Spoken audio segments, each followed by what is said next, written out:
Bismillahirrahmanirrahim. Assalamualaikum warahmatullahi wabarakatuh. Selamat pagi siswi kelas 12 IPA MA Al Mansur.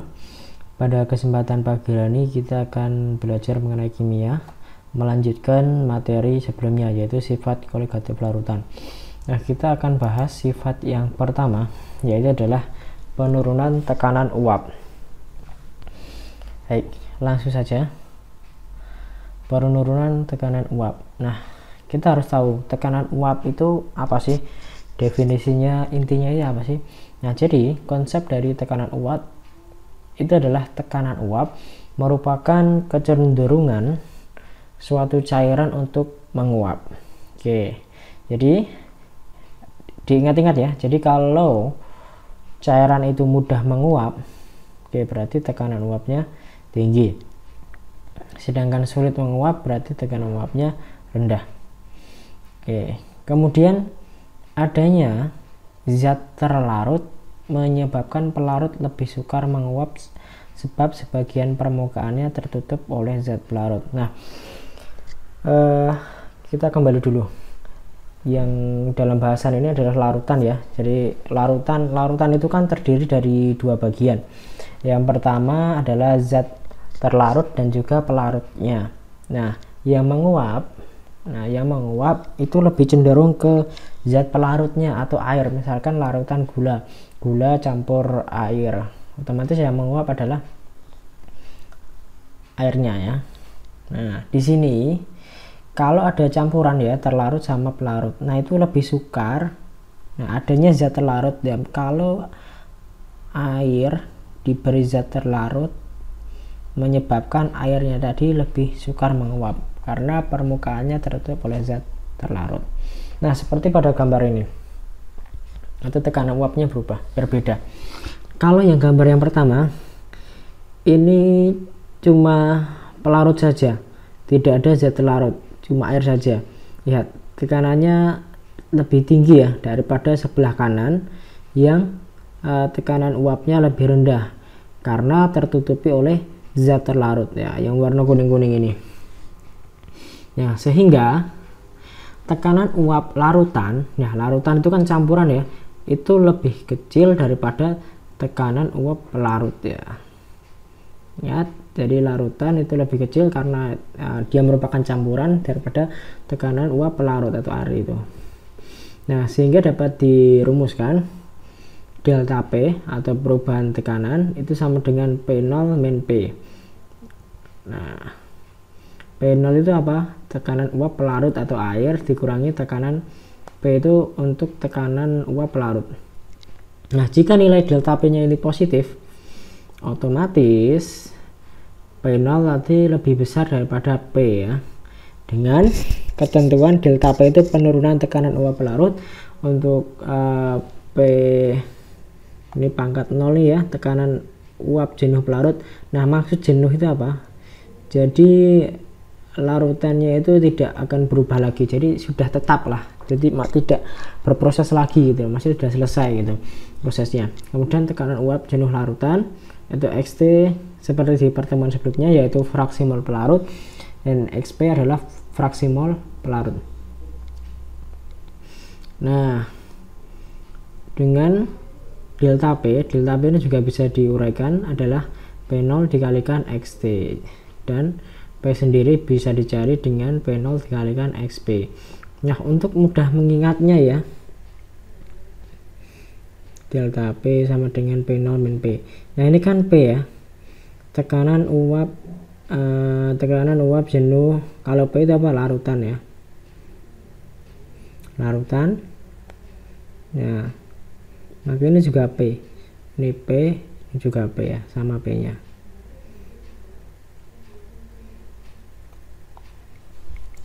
Nah, diuraikan XT nya, XT kan apa? Fraksi mol, berarti mol terlarut per mol pelarut plus mol mol terlarut plus mol pelarut.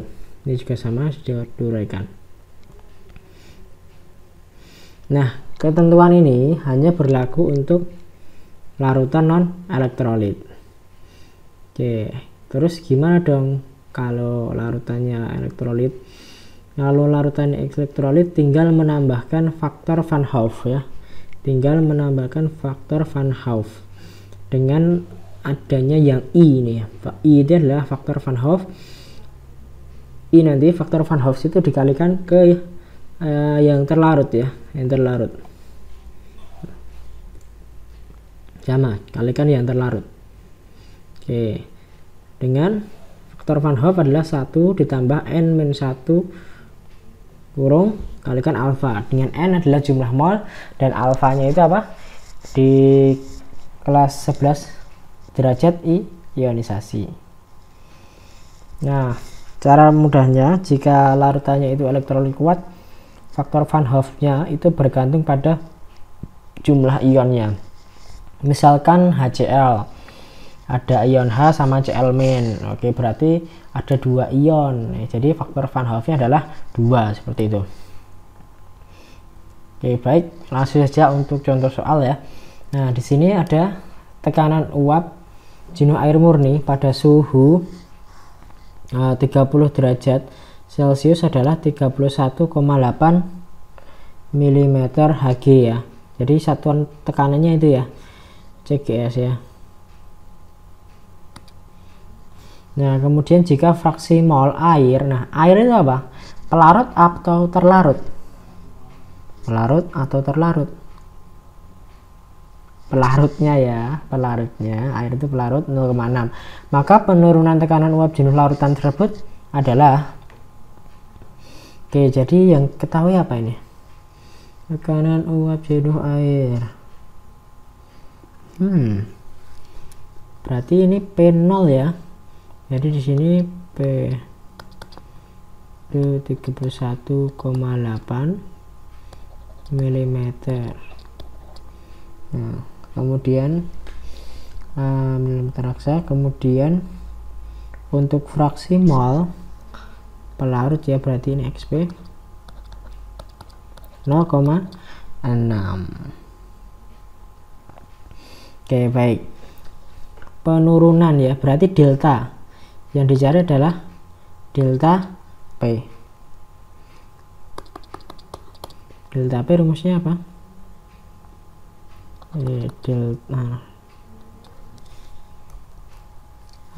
Delta P itu kan sama dengan XT dikali P0 ya kan. Nah, P0 nya di depan boleh seperti di catatan. Nah, otomatis kita harus cari dulu XT nya. Nah, ingat pada pertemuan sebelumnya, kalau nilai dari XT ditambah XP itu harus sama dengan 1 ya.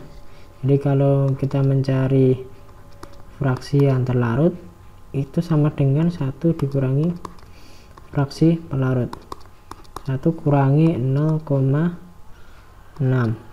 sama dengan 0,4. Oke, tinggal kita masukkan. Ini 0,4 dikalikan 31,8.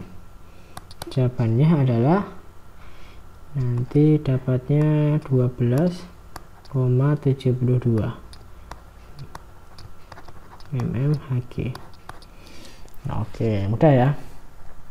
Kemudian soal yang kedua, sebanyak 6 gram urea dengan MR nya 60 dicampur dengan 27 gram air ya.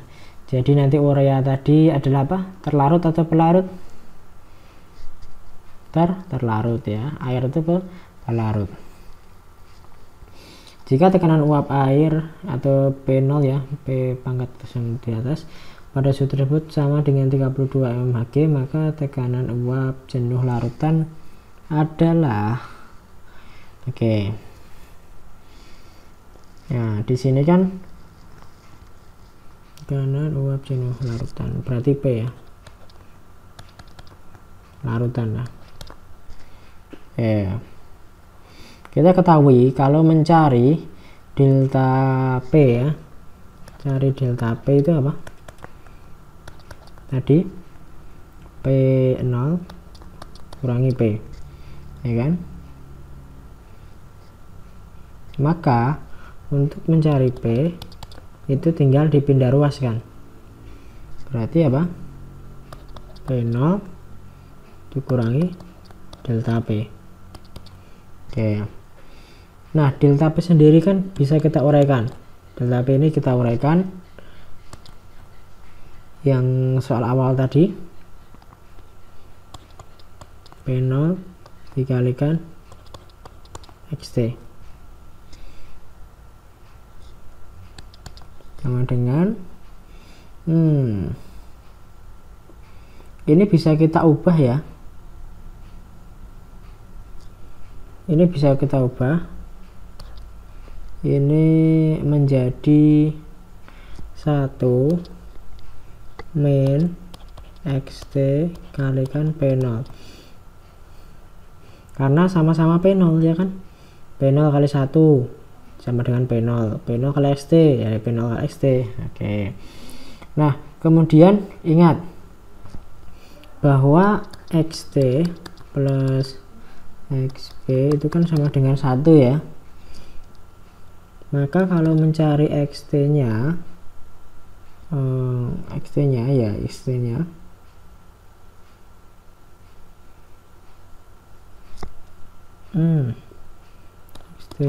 itu 1 min XP.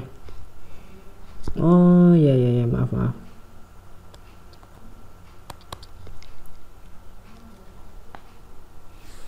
Untuk XP itu kita bisa ubah ya, 1 min XT 1 min XT. Jadi ini kita buat pernyataan ini ke dalam yang kayak gini, berarti nanti kalau 1 min XT sama dengan min XT berarti XP ya kan, tinggal dipindah ruas, maka 1 min XP nya kita rubah jadi XP ini. Nah sudah berubah XP kalikan P0, P0 nya di atas ya, ini ya maaf, P0 nya di atas, nanti tinggal kita uraikan. XP itu apa, NP per NT plus NP dikalikan P0. Oke, cari molnya dulu. Mol terlarut mana, mol terlarut dulu lah, yang urea itu apa, gram per mr, berarti 6 per 60 sama dengan 0,1. kemudian pelarutnya 27 per 18, nanti ini dapatnya 1,5. Oke, tinggal kita masukkan nilai-nilainya, berarti ini 1,5 per 0,1 ditambah 1,5 dikalikan P0 nya